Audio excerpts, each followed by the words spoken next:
예수님이 오시기 전에 하나님의 백성에게 주어진 것은 율법이에요. 십계명을 비롯해서 율법인데, 율법은 원래는 뭐냐면 하나님의 백성을 보호하기 위해서 둘레를 친다 그랬잖아요. 그래서 보호하기 위해서 주어진 것이고, 근본 정신은 사랑이에요.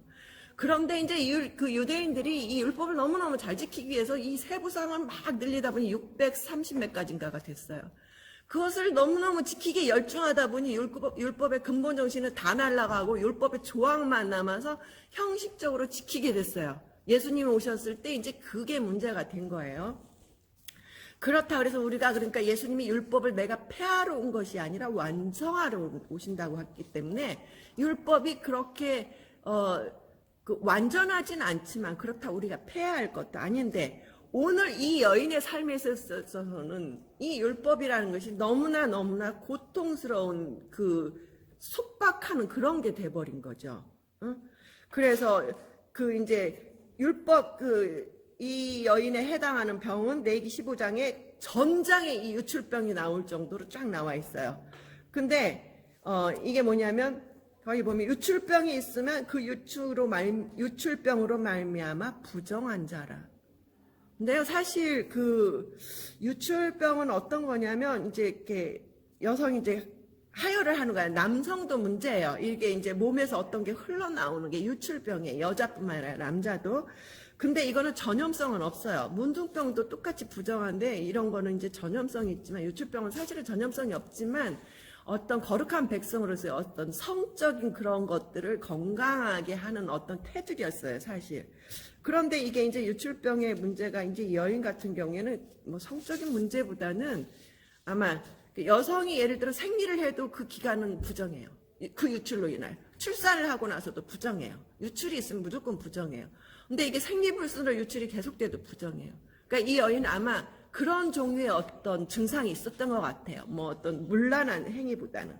근데 아까 이 얘기에서도 나왔지만 이 사람이 지금 이제 우리는 코로나 바이러스에서 격리라는 걸 상황을 겪어봤기 때문에 아마 충분히 이해를 할 수 있을 거지만, 그걸 안 겪었으면 너무 황당한 사건이.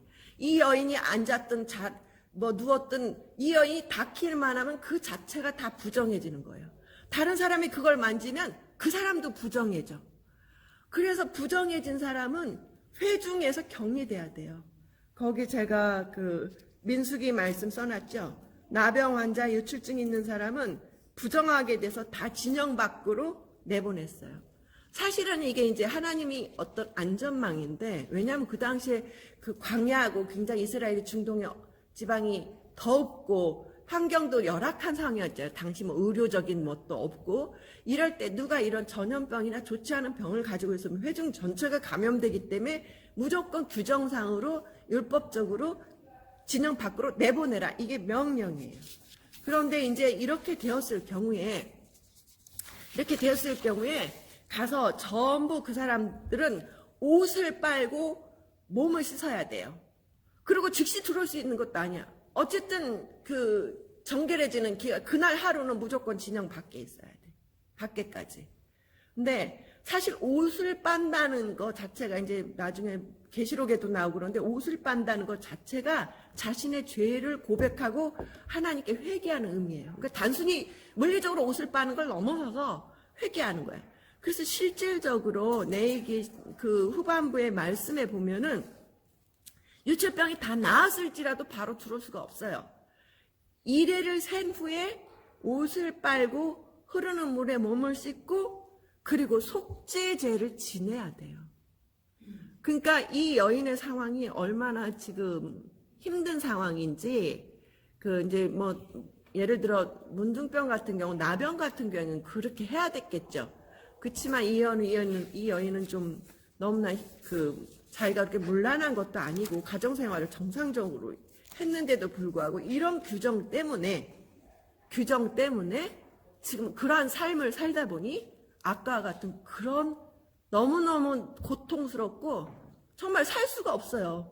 어떻게 지금 밖에 나갈 수도 없고 뭐 장도 보고 뭐도 해야 되는데 그것도 안 되고, 나가면 그런 사람이 밖에 나왔을 때 돌로 쳐 죽이는 게 합법적이에요. 그래서 그 율법을 어겼을 경우에 그런 일까지 당해야 되는데 집안에 있으면 있는 대로 또 가족과의 관계 형성도 안 되는 거예요. 그래서 이런 상황이었어요. 그래서 좀 이해가 가시죠? 이제 좀 더 구체적으로 그 성경의 기적 이야기가 많지만 제가 보기에 이게 가장 극적인 이야기 중에 하나인 것이, 왜냐하면 보통 성경에서 기적을 치유와 받으려고 병고침 받으려고 나온 사람들은 전부 예수님 앞에 나왔어요. 그래서 막 나를 불쌍히 여기소서 하고 간청하고 뭔가 있었는데 아무런 그것도 없이 숨어들어서 몰래 들어와서 그 여자의 뭐 모습도 안 보여, 무슨 병이 걸렸는지도 몰라, 무슨 사연이 있는지도 도대체 몰라요.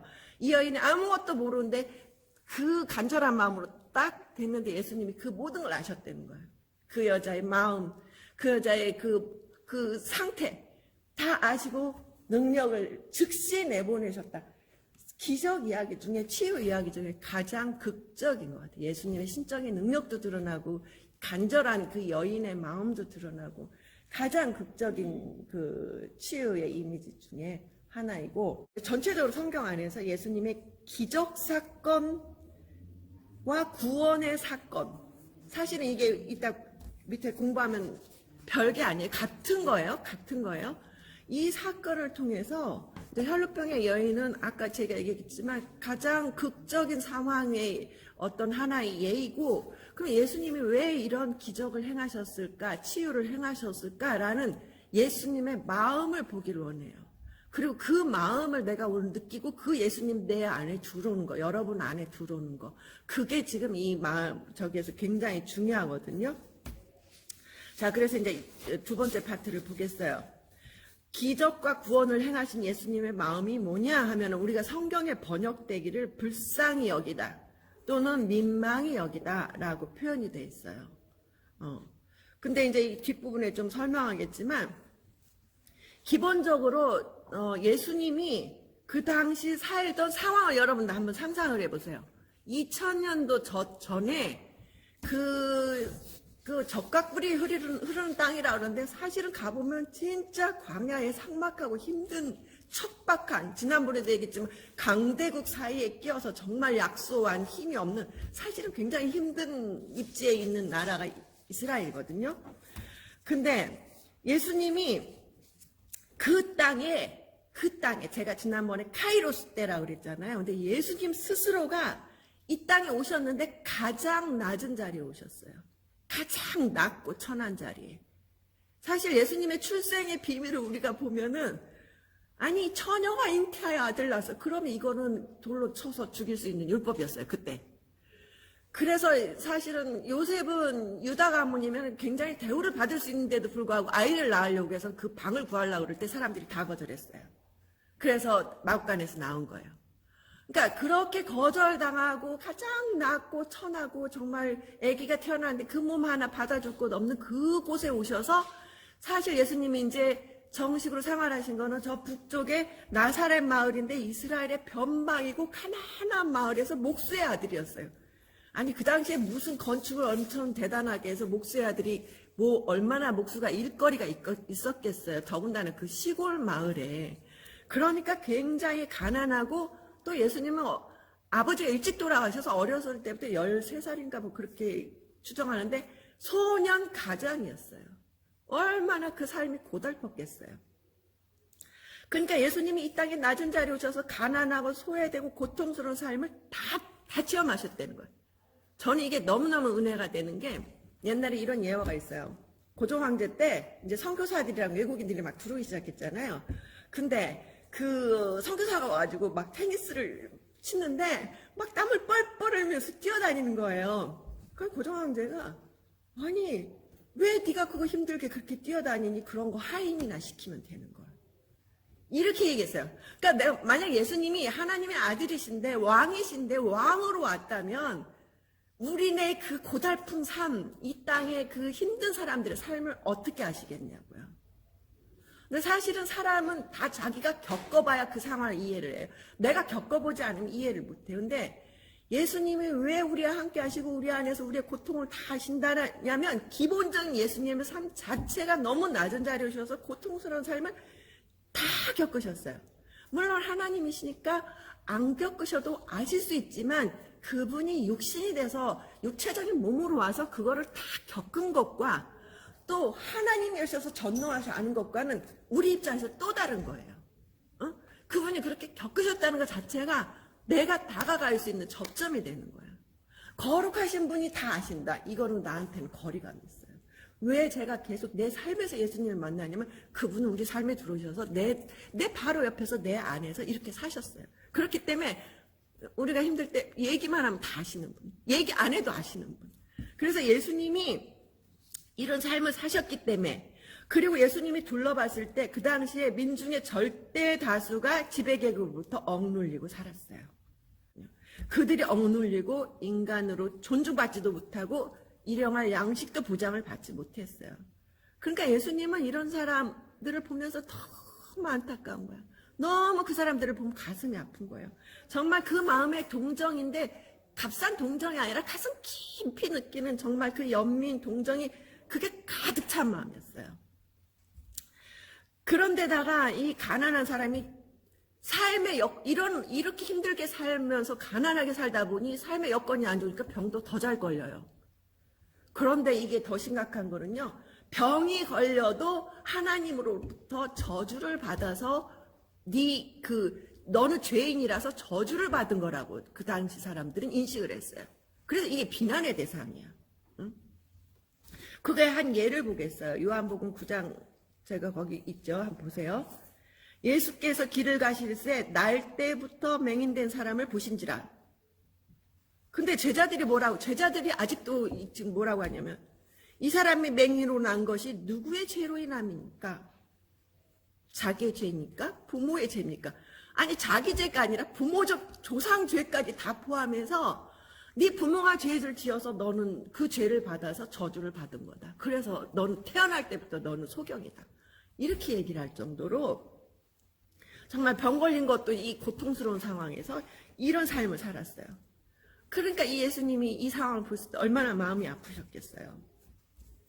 자, 그래서 예수님이 기적을 일으키실 때 그 기적이 이제 총체적인 회복인데 제가 아까 얘기했듯이 헬라어, 히브리어의 그 중요한 어원은 뭐 여러분들 다 알 필요는 없지만 좀 기억할 것들이 있는데 뭐 이것도 사실 밑에 나오는 정도만 기억하면 되는데 소조라는 헬라어의 말, 그러니까 구약성서는 히브리어로 기록됐기 때문에 히브리어로 말하는 거고 신약성서는 헬라어로 기록되어 있어요. 그래서 소조라는 말은 그 의미 자체가 두 가지 의미가 다 있어요. 치료하다, 구원하다. 그러니까 치료하는 것과 구원은 똑같은 거예요. 그래서 이것이 아주 그 긴밀하게 연결되어 있다는 거. 근데 예수님이 사람을 우리를 치료하거나 구원했을 때 예수님은 너는 구원을 받았다라고 했을 때 단순히 우리가 영적으로 구원받는 것만이 아니에요. 정신적이고 육체적이고 물질적인 것까지 포함해요. 예를 들면은 우리가 정신적인 거에 하나 예를 들면 귀신 들린 사람들 영적으로 이제 귀신 들린 자를 쫓아냈고 육체적으로는 이제 단순한 병자들이라면 물질적인 거 오병이어를 먹인 그 사건 있죠. 예수님은 물질적으로도 고통받는 사람들도 예수님의 구원인 거예요. 그래서 그 모든 게 포함된 것이고 또한 현재적이며 미래적이에요. 뭐 하나님 나라 죽어서만 너네 천국 가고 지금은 죽도록 고생하면서 살아라. 이거 아니에요.